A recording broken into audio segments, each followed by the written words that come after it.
¿Qué tenían en común Bob Marley y Bach? ¿Qué terrible secreto guardaba Bach? ¿Era Bach un marihuano? Seguramente no, aunque pudiéramos hacer un caso al respecto. Perdón, la pandemia ha sido muy larga. Como al final del video voy a tocar un arreglo muy especial de una pieza de Bach, yo quería hacer una introducción explicando cómo nuestros gustos musicales definen nuestra vida, las personas que conocemos y amamos, los lugares que frecuentamos, las cosas que vivimos. Compartir la música es compartir vida.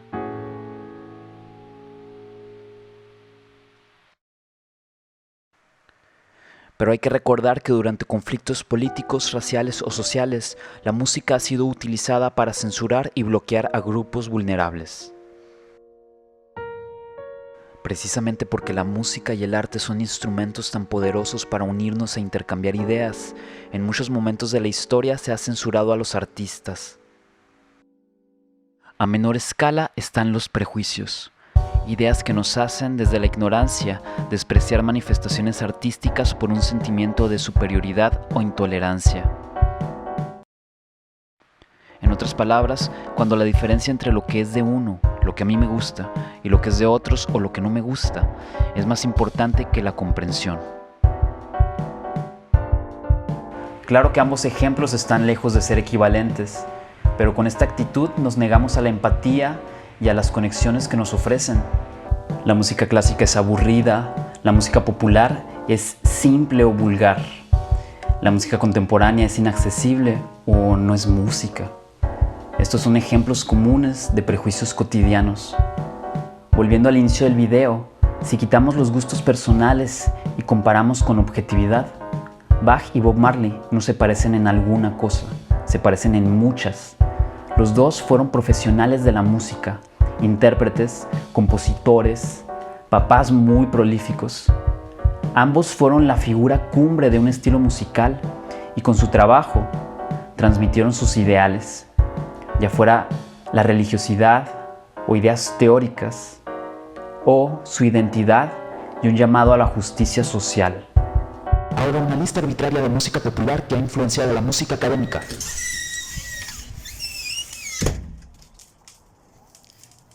Papá, di lo tuyo. ¿Sabías que En el siglo XV en Francia, Lomarme, el hombre armado, un canto campirano y festivo que hablaba sobre la guerra y el amor, se apoderó de las iglesias, gracias a que los compositores comenzaron a usar la melodía de esta canción para sus misas y motetes, lo que eventualmente llevó a la iglesia a casi prohibir por completo la música durante las ceremonias religiosas. Los cuartetos Rasoumovsky de Beethoven están basados en melodías populares. Los líderes alemanes que inauguraron el romanticismo en el siglo XIX y que en gran parte fueron estrenados en casas particulares durante reuniones sociales y bajo la influencia del alcohol, solo para ser disfrutados 2 siglos después en la oscuridad de la sala de concierto y el silencio asesino que impone el temor a que alguien te diga "shh" si estornudaste mientras la música aún sonaba. Lo que quiero decir es que a veces el paso de un género a otro es una superstición, porque cuando la música se compuso tal vez significó una cosa, y el tiempo la transformó en otra. También se dan ejemplos a la inversa. La ópera rock nace de la ópera tradicional. Las armonías del impresionismo francés afectan al jazz, el bajo continuo del barroco a la música norteña y de banda, o el uso de instrumentos orquestales al pop y al rock. Incluso el minimalismo y la electrónica académica moldearon muchos aspectos de lo que escuchamos en la música mainstream, como el reggaetón. La idea de que la música académica es el hilo principal de la historia universal de la música se debe, entre otras razones, a la colonización cultural. La música clásica no solo significa casi exclusivamente música europea, sino además compuesta por hombres blancos y en su mayoría heterosexuales. Otra razón más pragmática es que durante mucho tiempo la música escrita era la única que podía conservarse, distribuirse y estudiarse, mientras que las músicas populares se transmitían de manera oral. Esto cambió hace relativamente poco con la invención de las grabaciones. Las luchas sociales, la descolonización cultural y la tecnología han ayudado a que poco a poco la relevancia de todos los estilos musicales sea más equilibrada. Ahora, el trabajo de cualquier persona puede llegar a todo el mundo con un clic. Esto apunta hacia un mundo más equitativo, ¿verdad? Aunque es cierto que la música es más accesible, tampoco podemos cegarnos a la realidad que las plataformas digitales como Spotify han traído a la industria del arte. Bach tenía que componer una misa con coro y orquesta cada domingo para subsistir. Un músico actual recibe de Spotify $0.003, sin importar lo colosal o simple que haya sido su trabajo. Esto sin decir que además tenemos que crear, producir, gestionar y distribuir nuestro trabajo nosotros mismos para seguir considerando a la música un trabajo informal. ¿En qué se parecen Bob Marley y Bach? ¿En qué se parecen ellos y nosotros? Tal vez en la precariedad laboral. Pero bueno, yo solo venía a tocar una pieza para ustedes. Espero les guste.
Espero te haya gustado el video y la pieza de Bach que yo toqué y arreglé.